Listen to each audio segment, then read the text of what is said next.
All right, good morning, Schmida fam, and welcome back to True Crime Loser. How you guys doing? It's good to be here.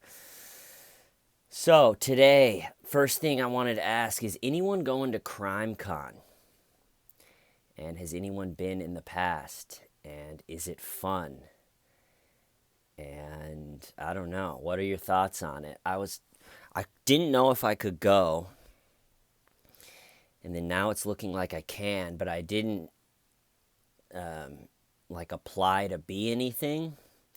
You can apply to be a table, which means you sit at a table, I think, with like banners and stuff of whatever your show or podcast is. So you can be a table where people walk around and then approach your table, which I think would be fun, except I don't have any banners or signs or anything that say for True Crime Losers. So I think I would just be sitting at like an empty table, just like, hello. And then you could sign up as a podcast, but I don't know if where I'm. I don't know if what you do if you get in as like a podcast. I guess you podcast. You sit there and you podcast. But I was thinking I could do my shows from my hotel room. I don't need to be like an official podcast to do a show. And then the third thing you could be is a speaker, which I think would be cool, but since I've never been, I hesitated to sign up to be a speaker because since I've never been, I don't want to. It's like maybe I'll go and feel it out a year before I sign up to be a speaker. You know, see how the whole like vibe of the weekend is. But I think it'd be cool if I went and um, made a bunch of videos there for the people that couldn't go, walk around, show you guys, do a bunch of videos from my hotel room, and the people that are there say what's up to them. So let me know if you're going. It'd be cool if a bunch of the Schmida fam was going. If not, I don't know. Anyway, I'm thinking about it. All right, today. I blew 2 minutes and 30 seconds on that, so I got to get into it. All right, today I got one for you guys. And this one happens right in my backyard in New York City, in Brooklyn. And this one starts, though, with a guy named Joe Lazzoto. Big old guy. 6'3", 270 pounds of just, bald. You know how, like, big, huge dudes, when they're bald and they have a beard, like just like a goatee type thing, they sort of look like a bouncer. That's what Joe Lazzoto looks like. Just a Philly guy, big dude. 2 sons, a wife, nice little family in Philly. And Joe, he works as a box office attendant in Manhattan, in New York City. So he wakes up every day, gotta be like 3, 4 in the morning, and gets on a train to New York City, to Manhattan. And this day, it's in February of 2011, is no different. So it's a cold East Coast day. And he gets on the train. I think it's about 2-3 hour train trip to New York City. So it's a brutal commute for old Joe Lazzoto. So Joe gets on the train early ass in the morning and shoots over to the city. But let's back up. 28 hours earlier, a guy named Maksim, what's his name? Gelman? Hold on. Let me make sure I'm getting it right.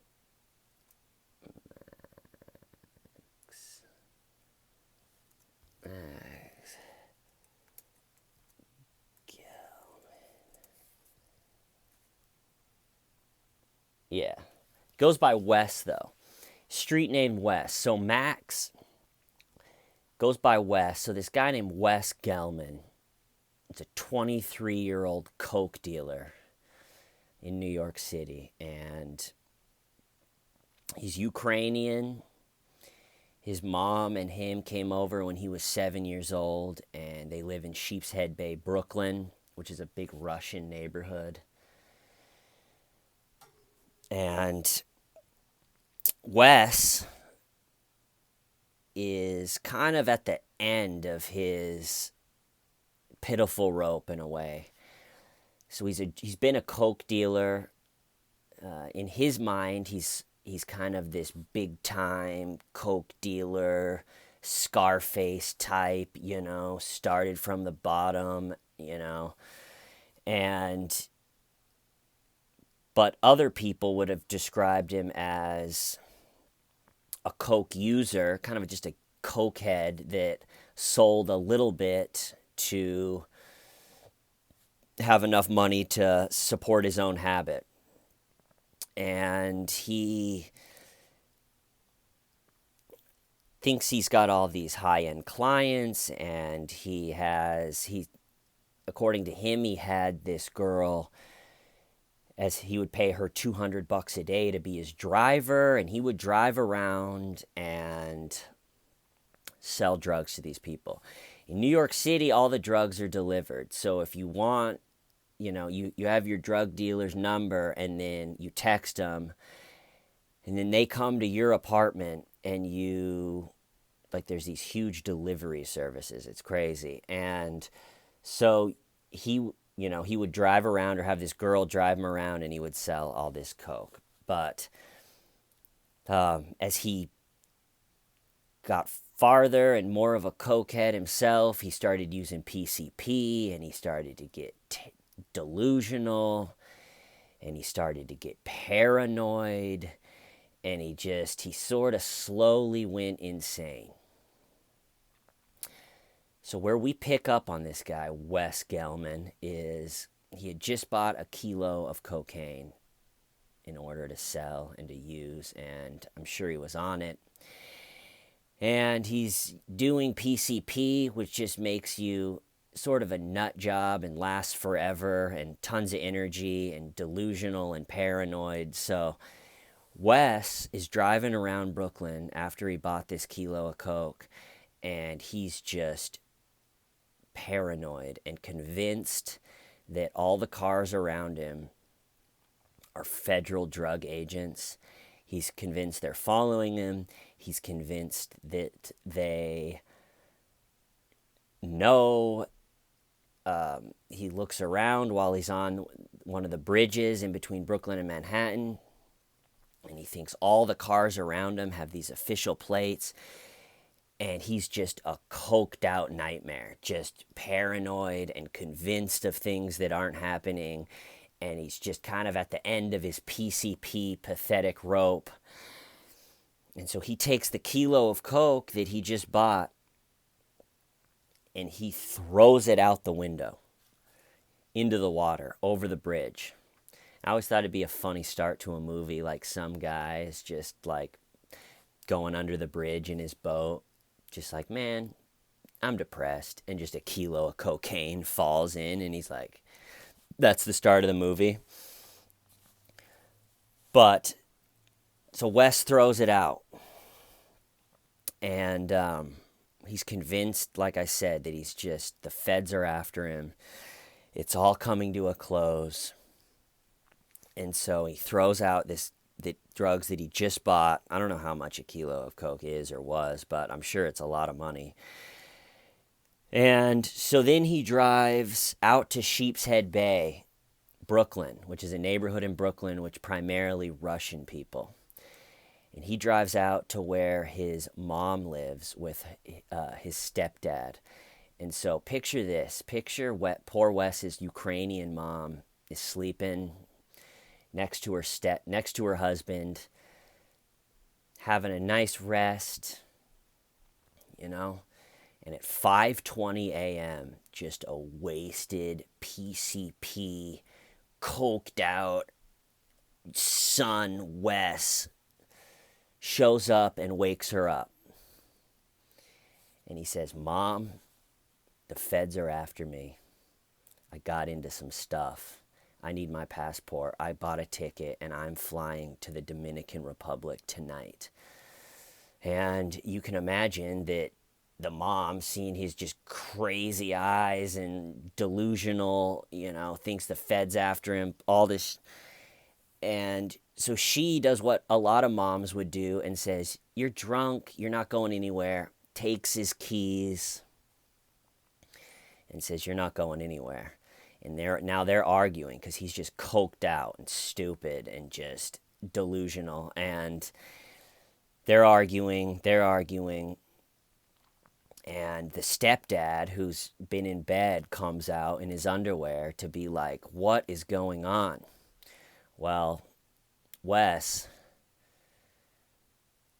wasn't a huge fan of his stepdad. The mom married him when he was a teenager, and he'd built up a pretty big resentment towards the stepdad. And I think the stepdad was a little bit of alcoholic and would maybe get drunk and not so respectful towards the mom throughout Wes's life. And so the stepdad comes in saying, "Hey, what's going on? It's 5:30 in the morning. What are you doing?" Well, Wes picks up a kitchen knife and starts stabbing him, just over and over and over. And so now the stepdad's screaming at the mom, "Call the police. He's killing me. He's killing me." And this delusional, coked out nightmare is just stabbing him over and over and over and over again. Stabbed him 55 times and killed him. And then the mom picks up the phone and calls the cops, of course. And in a jailhouse interview, Wes is surprised that his mom did that. He's sitting there and he's just this obviously crazy looking dude. And he's like, I can't believe my own mother called the cops on me. But she did. So she calls the cops and said, "My son just butchered my husband in my kitchen in Sheepshead Bay. It's 5:20 in the morning." I picture the sun just coming up as this happens. And it's brutal. And so then he grabs the keys from his mom, gets in the car, and drives away.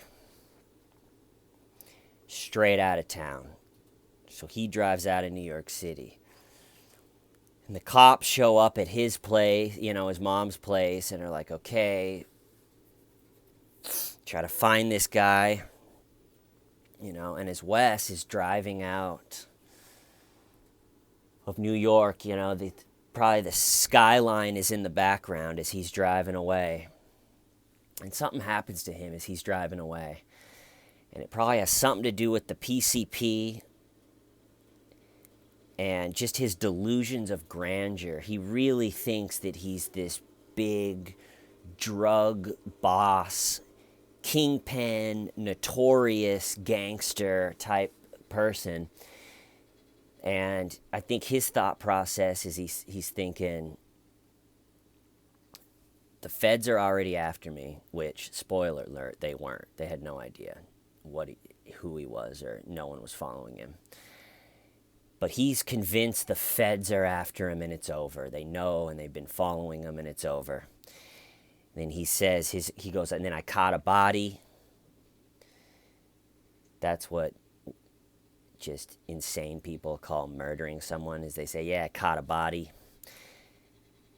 And so instead of running and disappearing out of the city, he decides to turn around, flips it around, the car around, and he decides that he's going to drive back into the city and he's going to go kill everybody that's wronged him. So he's convinced the girl that was his driver that I mentioned earlier, he's convinced that she set him up to get robbed, where he stashed all his drugs, got robbed a while back, and he's convinced that she is the one that set that up, so he's going to try to go and kill her. There's 2 other people that, I don't know, wronged him in his drug pin, I'm a boss, motherfucker, you know. So he's got 2 or 3 people. He's got this feeling he's got nothing to lose. And so he flips the car around and heads right back into the city. And this, also another thing to know about Wes is he was a big time tagger, so did graffiti, did street art with spray paint. And if you've ever been to Brooklyn, it is everywhere. Where I live, any brick wall is totally covered. So, but it's like Brooklyn is really kind of the capital of that. And so he was really into that as a kid. And because of that, they run around in the train tunnels, they run around in tunnels that aren't used anymore. And he became very, very good as a kid at navigating the city through these train tunnels, through, like I said, abandoned train tunnels that they don't use anymore. New York City has been ripped up and rebuilt for centuries, and there is just a maze of train tracks and train tunnels that are used and not used, and they go all the way out to Brooklyn. And so he, from being a kid, knows these tunnels, from tagging, knows these tunnels really well. And, all right, I got to hurry. And so he drives back now. It's like early morning, 9 a.m. He drives back now to where that girl that was his driver that he's convinced got him robbed lives. So he goes back to her house. She is there with her mom, and her mom is there with working as a travel agent out of her house. So she's sitting there. It's 9 in the morning. Nice February day. She's on the phone with a client. Hey, where do you want to go? Oh, that's going to be fun. Well, Wes shows up just probably with coke eyes and PCP breath, just like, where's your daughter? And the daughter is actually like a block or two away, but the mom knows just Wes is insane and can see he's all yacked out. And so she's like, essentially, I'm not telling you. Why are you asking? And I'm not telling you. Well, Wes kills her with a kitchen knife as well. Same one as he killed his, or no, different one actually. Picks up a kitchen knife in their kitchen and kills this poor woman who's just sitting there trying to be a travel agent. And then he leaves with the knife.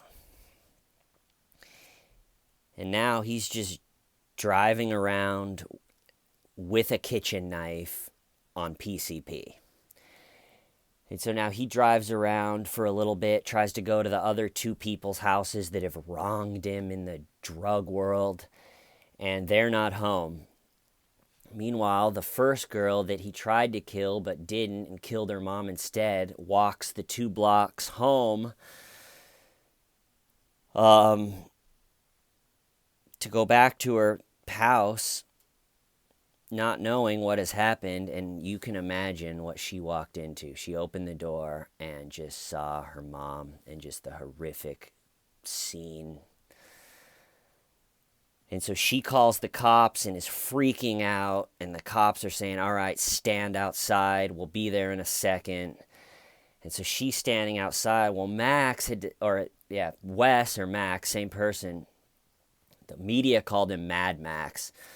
He called himself Wes, but his real name is like Maksim or something. I don't know, some Ukrainian version of Max. So Wes or Max decides he's going to go back to that house and see if she's there. And so he drives back and pulls up, and she's standing outside. And he gets out and just with a kitchen knife, horror movie style, it just comes at her. She's screaming. I think she's possibly on the phone with 911. So he's stabbing her. A neighbor runs out. He's slashing the neighbor. The girl's trying to hide behind the neighbor. And just this wacko on PCP with a knife is just,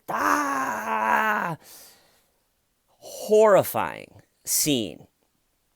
And the neighbor is slashed and cut up and, I don't know, gets away, and he finally gets a hold of the girl and stabs her a bunch of times, and then gets in his car, starts to leave.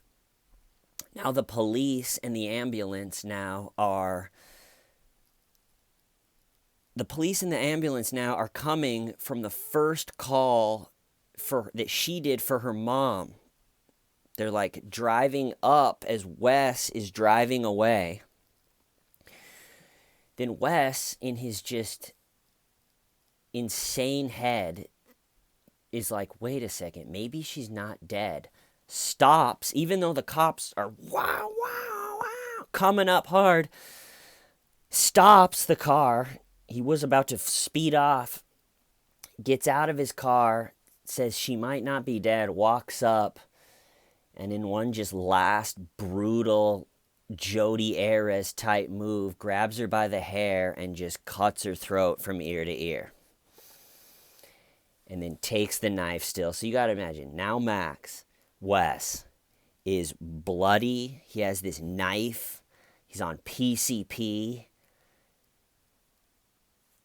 Terrifying. Gets back in the car now and zooms away right as the cops even, or an ambulance actually even gets there and sees him and like tries to follow him, but he's just zooms off running red lights and gets away.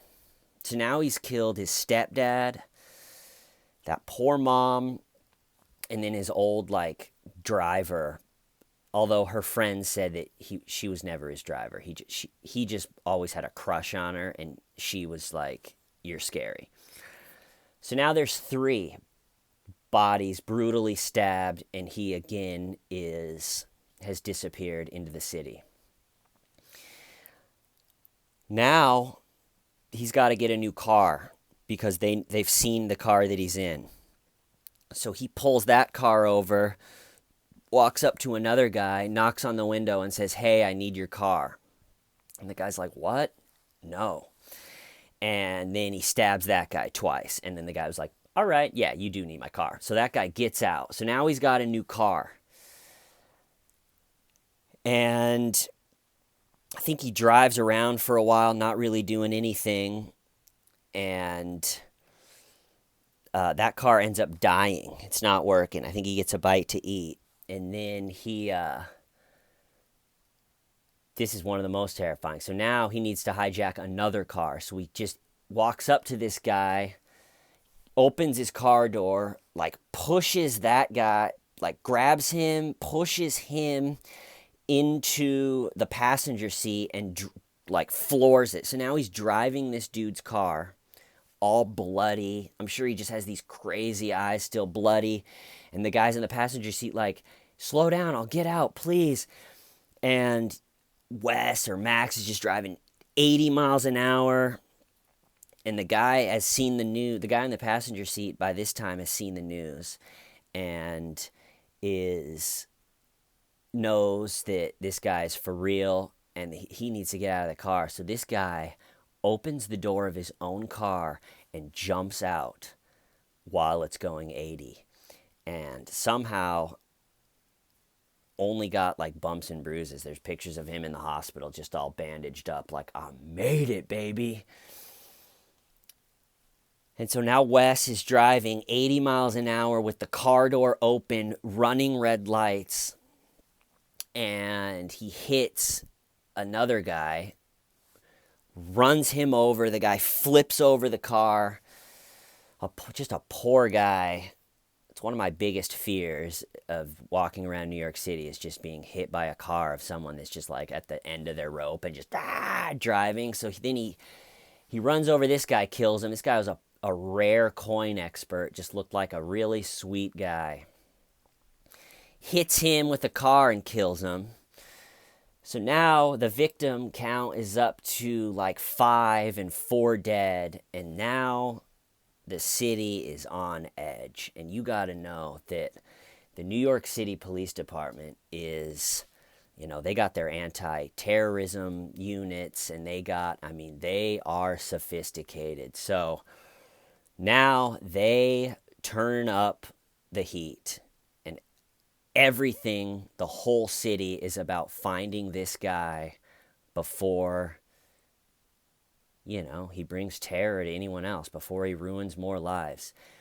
And, so the media puts it out. This guy, Mad Max, is just on the loose, suicidal, psychotic, delusional, not willing to really have any empathy or anything for anyone.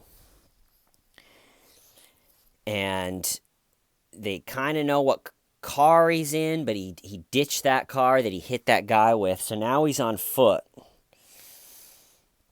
And it's going into the night, and they can't find him, which is surprising because of how just easy and how many cameras there are. And they kind of know where he's supposed to be. And there's not really, if you're in the city, there's not really a place to go. If you're just, there's buildings on both sides and a street. And so if you're not in one of the buildings, if someone doesn't let you in, but Wes evades them. And he did it by using the old tunnels and subway, abandoned tunnels and train tracks and stuff that he did when he was a kid, back in his tagging days. And so they're not able to find him. And so then another morning, another night passes, and it's early morning. And right about now, old Joe Lozotto, the big guy from Philly, is about to Manhattan. The 2-3 hour trip from Philly for his morning commute. He's got a big long day ahead of him. He's just still on the train. Maybe fell asleep, maybe not, but he's in the city. And old Wes, right about this time, is even more just at the end of his pitiful rope and has nothing to leave. So then biggest mistake, he gets on a train. He gets on the subway. And I don't know if he was going to try to ride it as far as he could, but he gets on a train, and the cops, if you've never been to New York City, the cops are really good and have a lot of practice at getting people on the train. A lot of people say you shoplift or, get in a fight or something and you're running from the cops. A lot of people run down into the subway thinking they could get on a train or get on the tracks and run, but they're really good at kind of stopping the trains, closing in. All right, so Wes gets on the train, and he sees a lady reading a paper with his picture on it. And then that lady looks up and sees him and is terrified. And so he gets off that train and gets onto another train.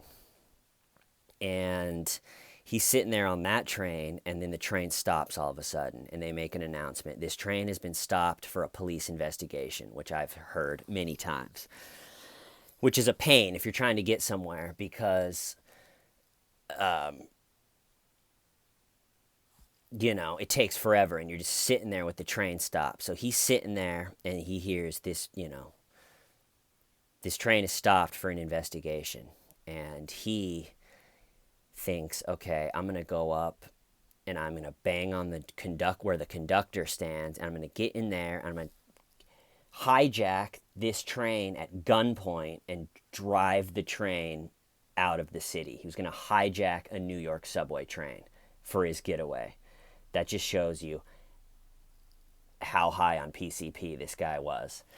And so he goes up to the train door. Cool. Open up. They lock him. Open up. Official business. Open up. And much to his dismay, they had cops on all these trains already just trying to find him. So a cop opens the door of the train, and they're just looking at him. And Max grabs his knife to go after the cop, and the cop, which has taken a lot of criticism for this. The cop, with his gun, with the taser, with all his gear, slams the door again and locks it. So now Wes is again locked out of where the conductor is, and he's turns around with his knife, and Joe Lazzoto is sitting there staring at him. Big old guy, like I said, 270 pounds, bald, beard. And Joe realizes that this commute isn't what he figured it was going to be. And he stands up, and there's really not, Wes was already looking at him like, I'm coming after you.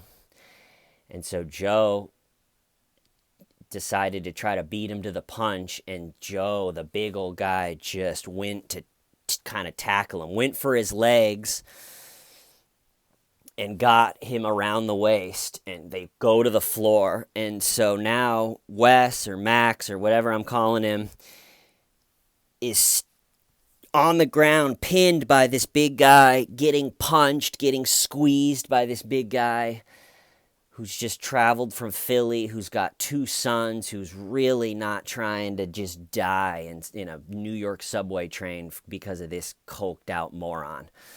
So he's trying to just overpower him, getting stabbed in the neck and the back of the head, blood running down his face. And then finally, the knife is wrestled away, and then, again, he's taken a lot of criticism. I'm usually pretty pro-cop, but the cop was basically just behind that door, just not wanting to go out there and deal with the whole thing. But finally, the cop opens the door, and the cop is huge too, and they're fighting, and the cop runs over and grabs Wes and tackles him and overpowers him, and brings an end to the whole thing. So 28 hours of just rampage comes to an end, and the whole city just, you can imagine, because there really was no rhyme or reason to any of the people that he killed or that he affected. And so it was a scary time in the city, and everyone was really happy to see it come to an end. Real quick, this one got long and I gotta go, but no show tomorrow. I think I'm gonna do Dustin McFretridge, the To Catch a Predator guy, on Thursday. Maybe do him for a day or two, and then I'm gonna do Michael Dunn. I'm gonna try the first To Catch a Predator. I haven't done one yet, so that might be fun and kind of new, but check that out, Dustin McFretridge. It's a fascinating interrogation. But hope you all had a great day. Hope that was entertaining. Thanks to everybody that supports the channel. I really appreciate it. True Crime Loser out. Why, Stiven, why?